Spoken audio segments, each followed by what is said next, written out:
असंभव कुछ नहीं होता दोस्त, ये परिकल्पनाएं हैं खाली। और मैं आज तो आपको बहुत ईमानदारी से और 12 साल के तजुर्बे का निचोड़ निकाल के बता सकता हूं कि इस दुनिया में असंभव नाम का कोई शब्द होता ही नहीं है। इंसान कभी भी चंद्रमा पर नहीं पहुंच सकता, पृथ्वी विज्ञान की अधिकतम सीमा है। डॉक्टर ली दी फॉरेस्ट मशहूर वैज्ञानिक हुए, बहुत बड़े साइंटिस्ट हुए। एक स्टेटमेंट इन्होंने पास किया 1955 के अंदर, 1955 ही पास द स्टेटमेंट कि इंसान कभी भी चंद्रमा पर नहीं पहुंच पाएगा। It is impossible for a human being to cross Indian globe, earth globe, और पृथ्वी विज्ञान की अधिकतम सीमा है। लेकिन किसी बहरे ने इस बात सुना नहीं और पहुंच गया एक आदमी अपना बस्ता उठा के, जिसका नाम था इन 1969। और उसके बाद तो स्पेस जर्नी ऐसी हो गई जैसे आप और मैं अभी पतिया और बैंकॉक चले जाते हैं।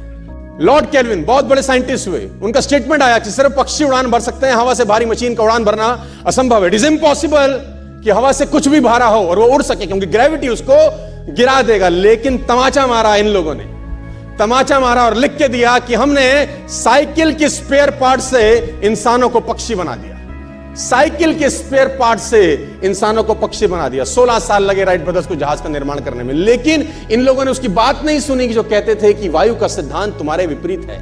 यह बात भंवरे को कही जाती थी कि भंवरा वायु के सिद्धांत के कारण कभी जीवन मोड़ नहीं सकता, क्योंकि उसके पंख उसके शरीर से हल्के रहते हैं। लेकिन भंवरा साला किसी स्कूल में गया नहीं आज तक। माई doctor told me I will never walk again. मेरे डॉक्टर ने मुझे कहा कि तुम कभी चल नहीं सकोगी। My doctor told me you will never walk again. My mother told me I would, and I believed my mother rather than doctor. Wilma Rudolph एक ऐसी एथलीट हुई जिनको पोलियो था जिनको डॉक्टर ने कहा तू चल नहीं सकती, मां ने कहा तू चल सकती है। उसने कहा मैंने डॉक्टर की बात नहीं मानी, मैंने अपनी मां की बात मानी। 3 ओलंपिक गोल्ड मेडल जीती ये लड़की, 3 ओलंपिक गोल्ड मेडल, जिसको डॉक्टर कह रहा है कि तू चल। लेकिन मां क्या बोलती है? मैं आपको उदाहरण देना चाहूंगा सर। बहुत छोटे थे अल्बर्ट आइंस्टीन, दुनिया के महान वैज्ञानिक में से एक हुए, मंद बुद्धि कहा जाता था। 8 साल के थे, घर पहुंचे, मां को चिट्ठी दिया। When he was 8 years old, came to his home, given letter to his mother.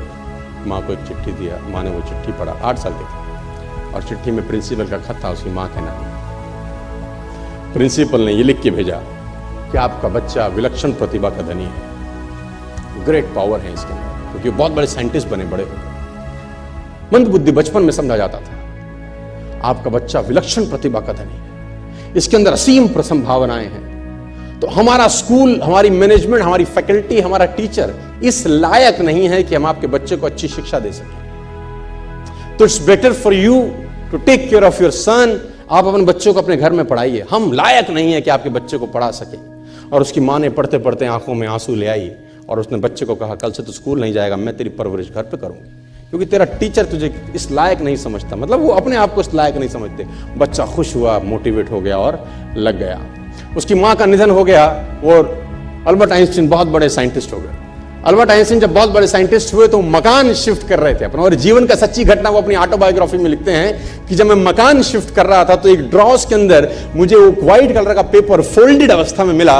मुझे समझ नहीं था कि क्या है। मैंने उसको फोल्डिंग अवस्था से मिट्टी को हटा के जब खोला तो वो उस टीचर का लेटर था जो बहुत साल पहले टीचर ने मेरे हाथ में दिया था और मैंने अपनी मां के हाथ में रखा था। अब वो बड़ी उत्सुकता के साथ उस खत को पढ़ने लगे। जैसे उन्होंने खत पढ़ना शुरू किया और वो जार जार होकर रोए। उसमें लिखा था कि तुम्हारा बच्चा मंदबुद्धि है, ये हमारे स्कूल के लायक नहीं है, इसको आज के बाद हमारे स्कूल में मत भेजना, इसकी परवरिश खुद किया। मां ने उल्टा पढ़ा, मां ने उल्टा पढ़ा कि नहीं, ऐसा नहीं है, तू सब कुछ कर सकता है, तेरे हाथ पास पावर है, तेरे में प्रतिभा है, यू कैन डू वंडर्स। दोस्तों, इस दुनिया में किसी की बात मत सुनना। नेवर एवर बिलीव एनीबॉडी कि जो तुमको बोले कि तू नहीं कर सकता, कान पे मारना, बोला साले तू नहीं कर सकता, हम करेंगे।